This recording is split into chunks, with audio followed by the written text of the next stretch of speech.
easy go.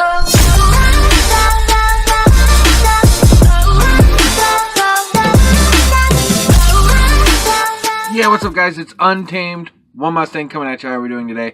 Today we're in the 74 Ram Charger, and let me tell you, I've been really down the last couple days, and out here taking my medication. I'm in the Ram Charger, and just gonna shut the door. And when I'm having a bad day, I always like to come out here and to one of the vehicles and just start her up and listen to her run and hear the V8 do its work. What really bums me out is I was in the garage the other day, and that's directly in front of me, behind you guys. And I was looking at Nightmare, which is my '94 Cobra Mustang that I turned into a clone. It's not a real Cobra, but all the stuff that I've used is all real. And it just got me really depressed that it's been this long that I haven't drove it, that it sits in my garage. And a couple months back, I was in there and I shut the door, and the garage door suddenly went to the right, which screwed up all the hinges, and now the garage door won't open. So I'm waiting to save up some bucks so I can have a guy come out here and fix my garage door, so I can do something. I don't know. I got a lot of stuff to put in there, but when I was in there, it just really made me depressed. And so I'm going to come out here to the Ram Charger. It's been sitting for a while. I'm going to make sure the battery is all nice and warm and keep it all charged up with the alternator and get some fluids pumping through it so the gas doesn't go bad, but the gas is probably still going to go bad. It's funny, right before this thing broke, I filled it up to the top.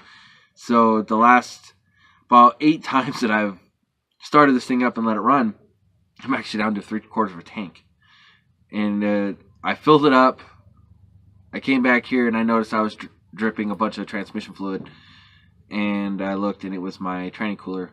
That the line coming off the training cooler comes up and goes down like this, and it somehow pinched itself and then started leaking into the crease. So it was leaking all my transmission fluid out, and I don't have a spare automatic transmission for this truck, so I don't exactly want to hurt it in any way.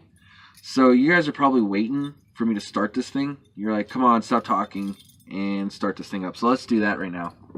By the way, this thing has been sitting for about 3 weeks without any human interaction at all.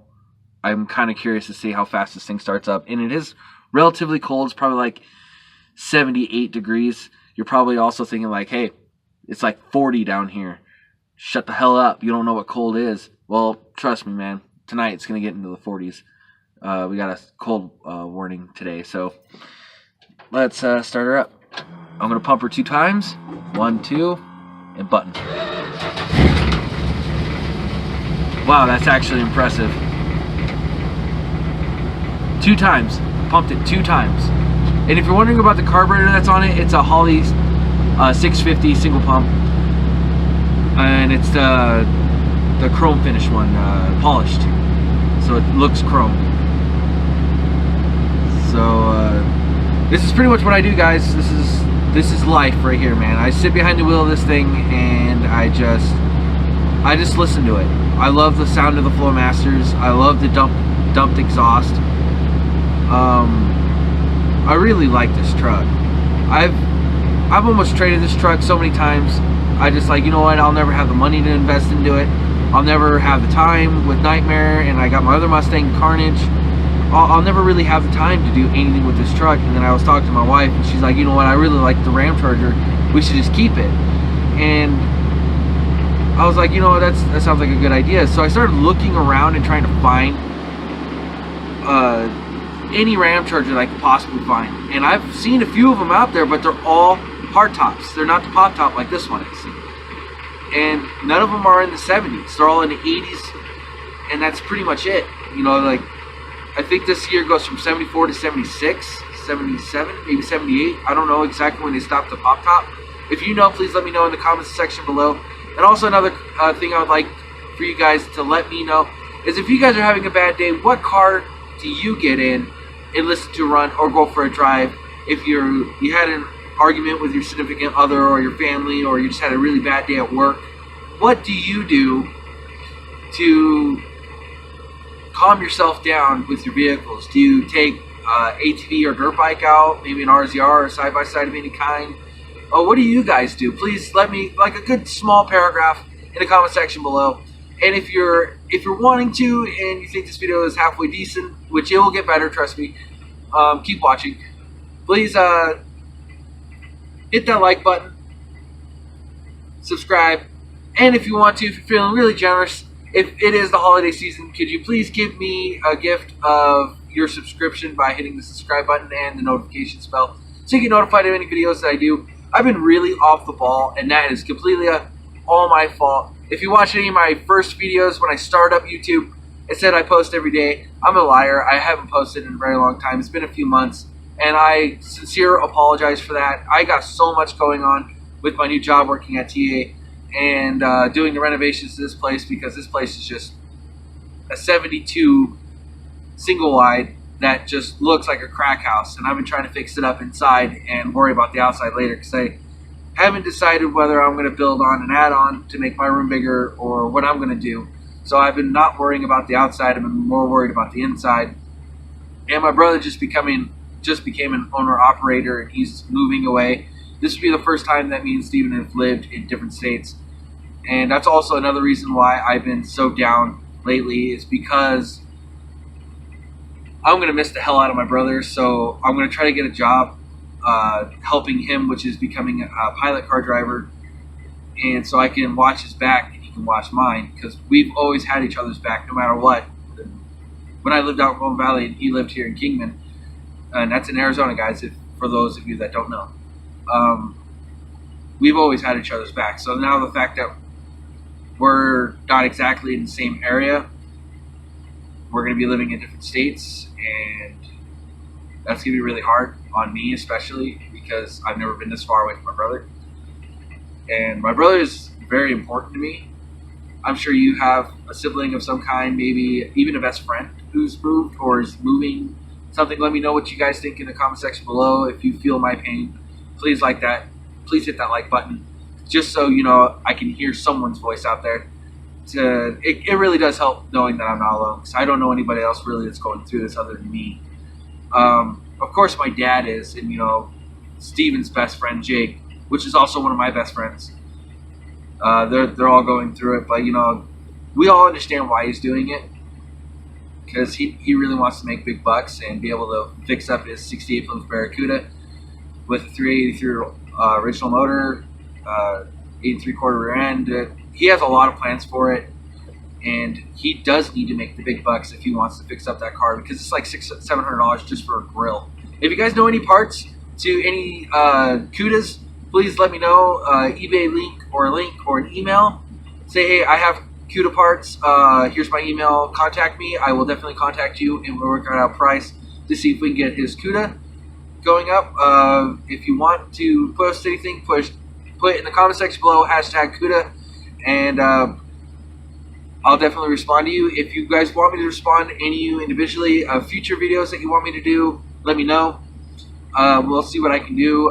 Behind me, you can't see. All you can see is the steering wheel on my face, which is not that pretty to look at. But there's 2 jet skis behind me. Come summertime, I'm going to be riding those. I got my Trexler DR. I'm going to get a new carburetor for it very soon, probably for my birthday or Christmas or both, because they're like $200. And I'm going to start riding my 4-wheeler. And I'm going to let you guys know how far I've come with the pilot car driving, because I still got to contact this one person and ask if it's for all 50 states instead of like 48 or 32 states, because I got to be certified for all 50 states, because I don't know where I'm going to be going, either to Steven, but he's a truck driver, so he's like certified already. Anyway, let me show you guys the Ram Charger. I'm not going to be able to see anything that I do, so I'm going to do the best I can. Oh, look. It's almost on full. Voltage is decent. There's no gauge here. That gauge, I don't know if that gauge is even working. Turn on the headlights. Yeah, it lights up, but that doesn't tell me if the gauge is working or not. But, dude, this thing is so cool. I got a bunch of 22 shells in here. And again, sorry guys, I don't know what I'm doing. But look at this little Federal. It's no, it's a Remington bullet for a 22 caliber. My Monster, and look at all this crap in my truck. Look at that. That's a Camaro seat. Look at all that gas can, floor mat, boxes to the heater that we had to have during the summer because it was super cold, or it was super hot. It wasn't cold, it was hot. All that crap was all up in my truck. And then recently I've been working on the Camaro. I've been putting new seats and stuff in it. There's the Camaro. Corvette wheels. My wife has a lot of plans for that. If you guys want to see the engine, I'll go ahead and show you the engine now. Oh yeah, this thing is old. You don't have to worry about that. I was trying to pop the hood with the hood latch, but this thing doesn't have a hood latch. It's just underneath the hood. But listen to this thing purr, man. This thing is so gorgeous. I love this truck. I gotta find the hood latch. Hold on, guys. It's hidden underneath the grill. I think I found it. That's what she said. There we go. I gotta do this with one hand, so forgive me for weird camera angles, guys. There's the hood. Come on. Old hinges. And if you guys can see, that's where all the tranny oil or tranny fluid was leaking, so it's all over my intake, my Edelbrock air cleaner lid. It's all over the engine. There's a serpentine belt.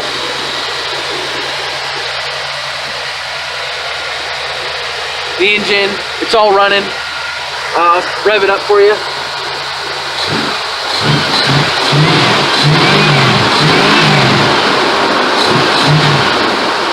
Holley carburetor. That's a Holley high-rise intake manifold. Stock valve covers, which those gotta go. Hate those valve covers, they look so terrible. This is a 98 Dodge 360 Magnum motor, and it's converted over to carb, no EFI. It has nice spark plug wires. I'm probably gonna put an electric fan and get rid of that fan, and I'm gonna put it right over here. I'm gonna do like aluminum fan. Listen to me. I suck right now. I'm gonna do an aluminum radiator, probably a 4-core, and I'm gonna probably remove my fender walls. Maybe I'll keep them because they don't really rub that bad. But my battery, it needs to be tied down. It's just sitting in here like this, which is, you know, could equal out to catastrophic failure. So let's not let that happen. But let's go over to the Camaro now. I got the keys to it. We'll start it too because it hasn't been run in a few weeks. Reason why we're doing this, guys, is so we can keep the battery going. I hate the Camaros because they have 2 keys. And this is a 2000. You would think that it would have like 1 key and a key fob, but this is the V6. It's not the LS1, which I really want to convert it over to eventually. So now we're in the Camaro, and I put raised seats in it, my seat too. Replace the center console lid, because these center console lids, guys, they suck. They break all the time. New freaking covers or sun visors, because they literally, guys, they literally just fall off the car. They literally just fall off into your lap one day when you're driving, and you have to toss them in the back seat. So we'll start this bad boy up right now. Well, bad girl, technically. That's Veronica's. It's a woman.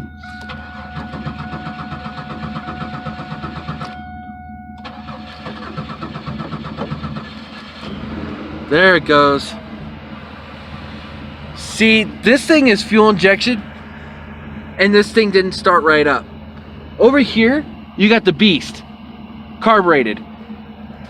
2 pumps in the throttle, started right up. Dodge power, guys, Dodge power, and Ford power, Don't forget about Fords, because Fords are really good too. Chevys are okay, you know, but I'm generally a Ford or a Dodge fan. And it comes to semis, I like Peterbilt, which my brother has a Peterbilt, so that's really nice. It's really nice truck, and he's officially an owner-operator now, and he's working on getting his own trailer. So, and the trailers are like $20,000. So I understand that he just doesn't just have a trailer. He's borrowing one, leasing one. I'm not exactly sure. I don't try to get into his business that much because I know it's stressful on him. But this car is pretty fun. I've drove this car a lot. And typical Camaro problems.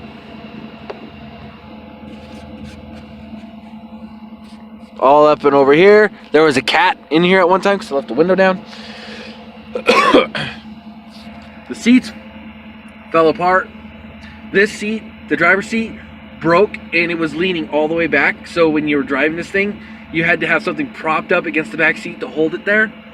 And it was we used a couch cushion for a long time. And when you hit a bump, it would do this number. And it was so annoying. So Veronica's just like, well, what should we do about the seats? I was like, well, we can go to the junkyard and try to find some seats. But we couldn't find any seats that we liked. They were either already destroyed, ripped and teared and stains all over them, or they had the exact same problem. So all the Camaros that I found in the junkyard all had the exact same problems. So there's a reason why Camaros are still expensive. Because if you find one that has all clean interior, it's because the guy hardly ever drove it and it's a low miles car, or he spent a lot of money fixing all the shit that was wrong with it from a wrecked Camaro that still had all of its good stuff. I mean, regardless of what happens, these are Camaro problems. And here's the number one thing that I hate about Camaros is the engine's halfway underneath the dash. The engine's like literally like right here. I don't like that. The engine being halfway underneath the dash. Number two things I hate about this car. There is a big bump right here. Hopefully you guys can see that. There's a big bump right here, and it causes your leg to be off. Your one knee will be up here, and your other knee will be down here. And if you stick your legs all the way underneath there, it's just uncomfortable. So when you're driving or sitting in the passenger seat, is hella annoying. And it just sucks to be a passenger in this car. And if you really want to talk about shittiness, sitting in the back is even worse. Look at that. Look at how much room there's back there. This car is not for 4 people. This car, I don't even know why it has back seats. This thing should be considered like a Corvette and just have no back seats. But, you know, we have the back seats. We have nephews that are able to fit back there comfortably. But when it comes to an adult, not going to happen. But now I got both cars running. I got the Camaro running, and I got the Ram Charger running. We've already replaced the motor in this car once. We replaced the engine. We replaced the block. We replaced the heater core. We replaced serpentine belt like 4 times. We've replaced all 4 tires, which the guy over at the good old tire, or big old tire, or Superior tire, yeah, Superior tire. We told him they were on Corvette wheels because he was weirded out that we were asking for 18 rears and 17 fronts, and I told him they were Corvette wheels. Suddenly, it went through his head that he thought that we had a Corvette. We don't have a Corvette. We have a Camaro with a V6 in it. So he got us like super good tires, and they're like, oh yeah, the tires are gonna be this much, and Veronica's like, whoa, that's expensive. And then without my consent, she went out and told her dad that, hey, we need to borrow some money so we can get tires on the Camaro. And I looked at them, they're Nittos, and they're a good high-rated like Z tire for like 180 to 220 miles an hour. And I'm like, why do we need tires like that for a car that could barely hit 111 miles an hour? I topped this thing out going to Vegas. I was actually coming back from Vegas, and we topped it out, and it hit like 112, and the rev limiter shut it down. We couldn't go any faster. If we were going downhill, we'd probably get hit 115, and the speedo says 120. So this thing definitely has a governor on it. I've actually had the Ram Charger up to 115, and it was humming pretty good, and it was up like 4,000 RPMs, just screaming down the highway. But I got it up there. The gearing is more for pulling, not for going fast. But if you guys haven't done it already, could you please hit that like, comment, subscribe button? That'd be great. Let me know. I want to hear your guys' opinions on like video quality, whatever. If you guys have an opinion, please let me know. Especially that like button, because that lets me know that you guys are watching it and you're enjoying it at some rate.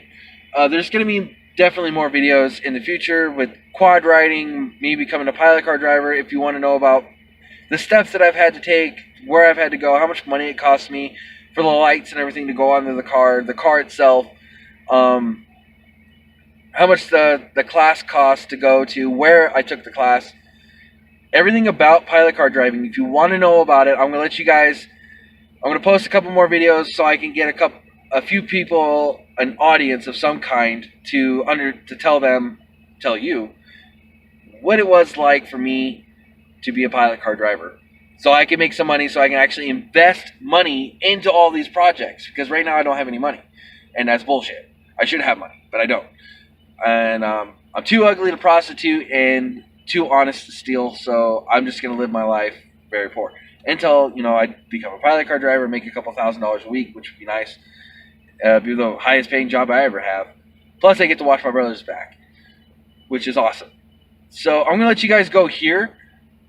I really hope you enjoyed this video. It was really fun making this video. My spirits have lifted. I feel so much better about my situation, knowing that I have a goal in life, and you will never become anything if you don't have goals. If you have a goal, don't let that goal be something small. Make that goal really big. Make it hard. Make it something so when your feet bleed, you know that you're going to be able to doctor up your wound with money. Not through, going to a doctor. This is, metaphorical. That when your feet bleed, you'll be able to put shoes on yourself eventually, because you'll have the money to buy your shoes. And you'll be able to protect your hands and wear some gloves. Whatever. However you want to put it. I'm not very good at that type of stuff. But, I love you guys. Have fun. Please like, comment, subscribe for the third time. I won't say it anymore. Peace. Easy go.